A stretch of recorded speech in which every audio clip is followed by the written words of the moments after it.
မင်္ဂလာပါအမေရှန်တကားဆက်ရုံမှာကြိုဆိုပါရစေဒါကတော့ကျွန်တော်တို့ဒါ UVC slide တကားပေါ့နော်လူသုံးအများဆုံးဖြစ်တဲ့ပစ္စည်းပဲလောလောဆယ်မှာတော့ဈေးကွက်ထဲမှာအာလာဒင်လိုမျိုးလူကြိုက်များတဲ့ပစ္စည်းတွေကနည်းနည်းရှားပါနေတဲ့အချိန်မှာဖားထိုးလေးပေါ့နော်ဒီမှာပါတဲ့ဟာလေးတွေကျွန်တော်သိသိပြပေးမယ်အနိကလေးလာကြည့်လိုက်ပါ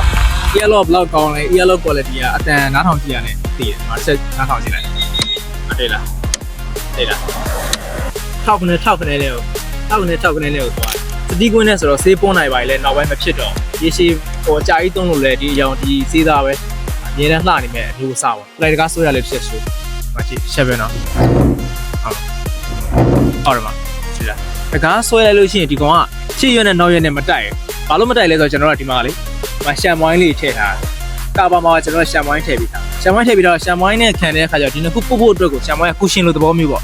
အလေကနေတော့ခုထားပြီးတော့အဆွဲလို့ရှိရင်အမြဲတမ်း smooth ဖြစ်နေမတိုက်ဒီဘောက်တွေလည်းပြည့်စုံအကုန်လုံးပါကာဘာလေးကျွန်တော်တို့ရိုက်ထားပြီးလိုက်ကြည့်တော့ဒီအချို့တွေက slide တကားတွေဝယ်တယ်ပါညာဆိုကာဘာအကြောင်းသိပြောလေ့လာလေးမရှိဘူး။မကြည့်ပုံမှာဒီတိုင်းလေးဆိုဒီမှာအတိအကျကျွန်တော်ဖြတ်ထားပြီးတယ်။ကော slide တကားကိုမလိုက်လို့ရှိရင်ဒီကောင်ကွက်တီပဲ။ဒီလိုဆုံးသွားမှာ။အောက်မှာဆိုလည်းတစ်ချက်ရှိုးလိုက်။ဒီအောက်မှာဆိုလည်းတစ်ချက်ရှိုးလိုက်။ဒီမှာတွေ့လားကျွန်တော်ဖောင်းလေးနဲ့ဖောက်ထားပြီး။ slide တကားကိုမြောက်ပြီးတော့ပြန်ချလိုက်ဒီဖောင်းရတယ်မှာအောက်မှာကွက်တီပဲ။အဲ့ဖောင်းကြောင်းမို့လို့လည်းဒီကောင်တိုက်တာမရှိအောင်။ဒီပေါ်မှာဖုံနေပါတင်နေခဲ့ရင်တော့မှတခုခုနေခဲ့တော့ဒီကောင်တုံးမိသွားမှာ။လုံးဝဒီဘိန်းထဲကိုသူကဖုံမဝင်ဘူး။ဒီလို quality ဒီလိုလက်ရာတွေကိုလိုချင်တော့ MHN ကိုလမ်းလာခဲ့ပါ။ဒီ joy တွေရဲ့အာမခံတွေကိုလည်းကျွန်တော်တို့10နှစ်တိတိပေးထားပါတယ်ခင်ဗျာအားပေးမှုတော့ကျေးဇူးများတင်ပါတယ်